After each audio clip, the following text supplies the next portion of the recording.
young Barnaby was a juggler. This was his profession, and he was quite good at it. His father before him had been a juggler, and so had his grandpa.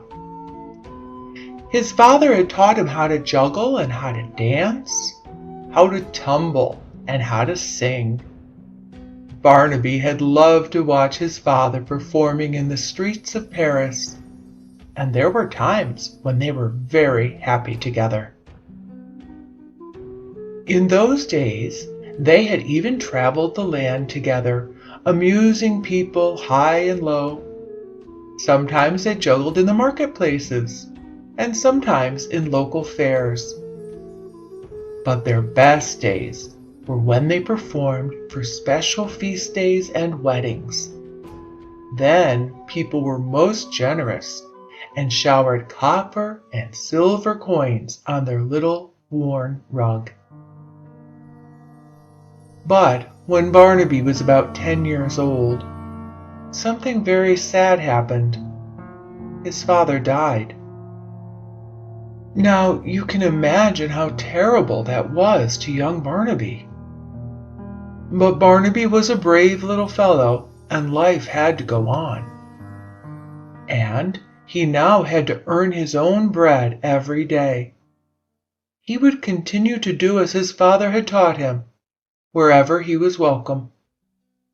So he gathered up the little treasures his father had left him, his 2 sticks, a couple of hoops, some brightly colored balls, and some apples. These he wrapped up in the old rug, which he strapped to his shoulders like a turtle shell. Then he set off to find some work. Barnaby set out every morning for the town, spread out his rug, and leaped, danced, and juggled as best as he knew how. People stopped to watch his tricks and laughed and smiled.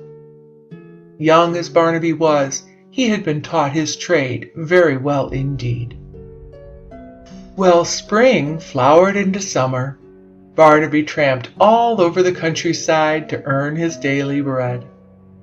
The sky was his roof at night, and during the day people were kind to him.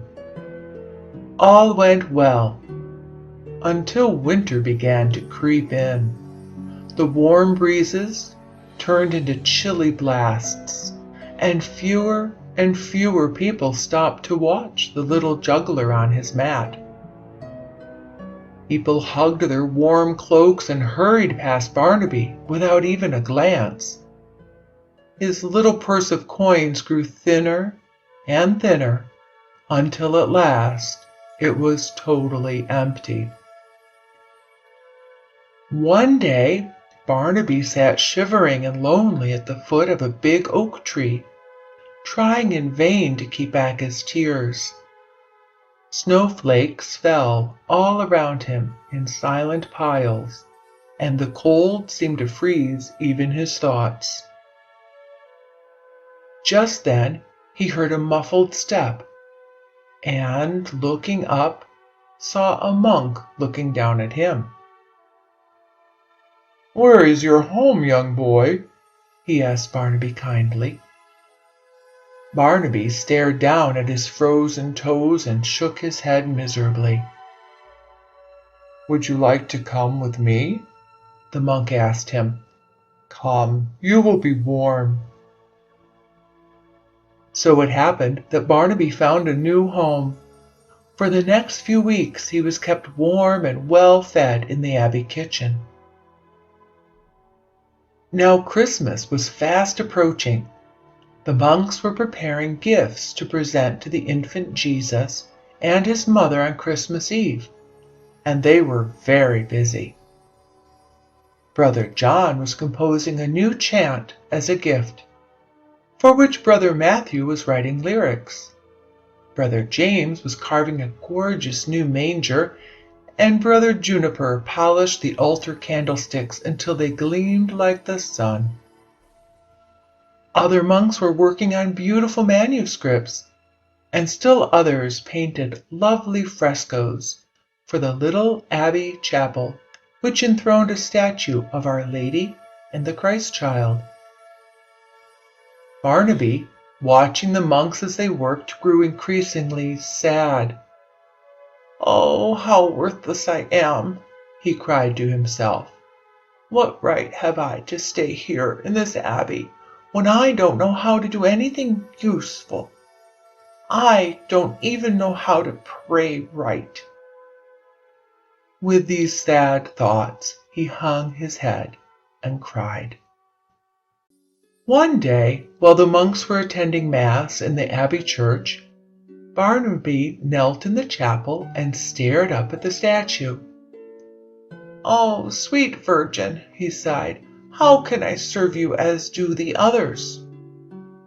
Suddenly, the bells of the church began to peal, and great lovely waves of sound filled the air. Barnaby jumped up in excitement. "Oh!" he cried. "I know what I can do for you, Blessed Mother. Watch me." He spread his thin rug on the floor before the statue. Then he laid out his 2 sticks, his hoops, his balls, and his apples. He gave a deep bow, then suddenly began to leap and tumble in the air. He gave great somersaults, forward, backward, and sideways. He grabbed his sticks and hoops and tossed them in the air at all angles. He juggled the balls and apples in a great rainbow of colors, behind his back and under his feet.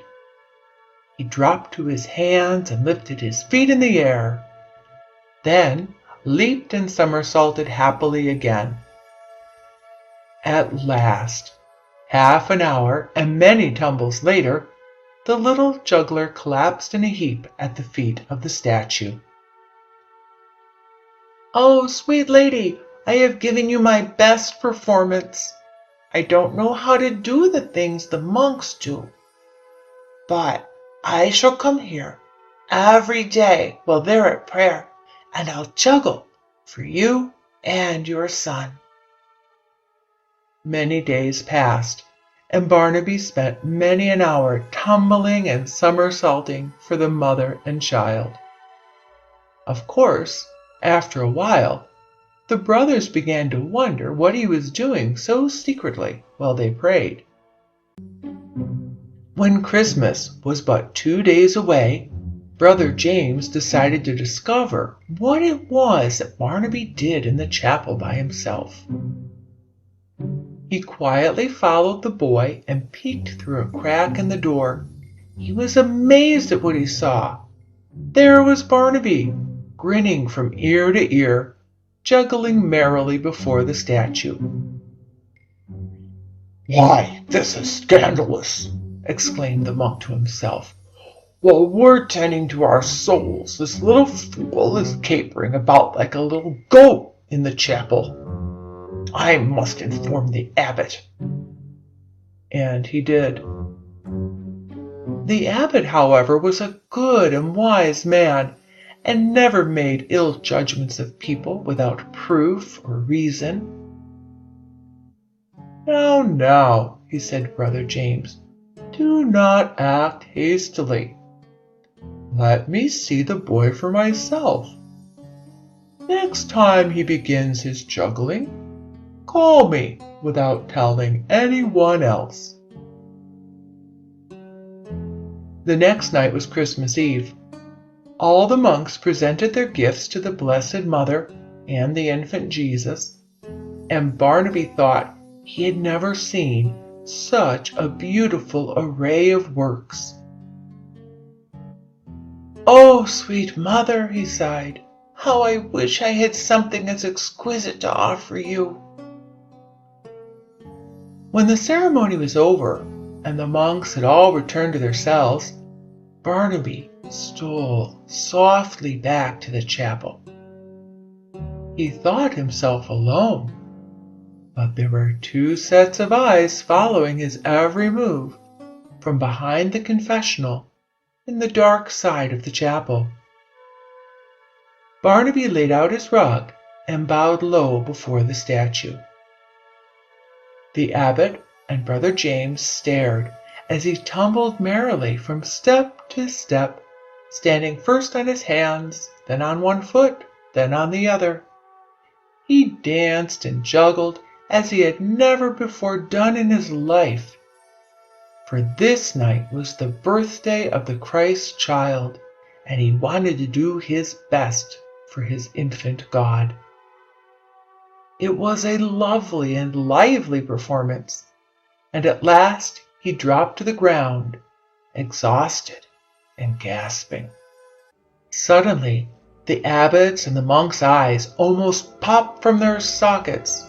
They watched in awe as a dazzling lady descended daintily from the niche where the statue stood. Her robes shimmered with precious stones, diamonds and sapphires. The air around her vibrated with the hum of angelic voices. She drew close to the prostrate little juggler and wiped his brow with a silken handkerchief.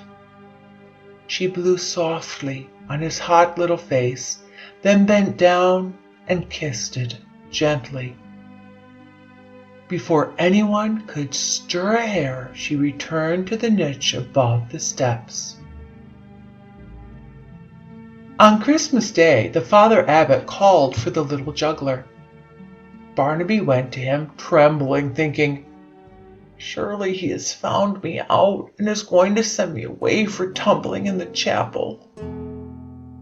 But to his great surprise, the abbot hugged him and said, "Barnaby, my son, do you wish to stay here at the monastery with us?"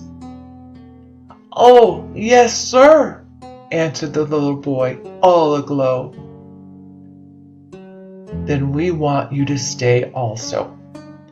But from now on you must tumble for our Blessed Lady and the Christ child openly, and no longer in secret. I believe they like your tumbling very well."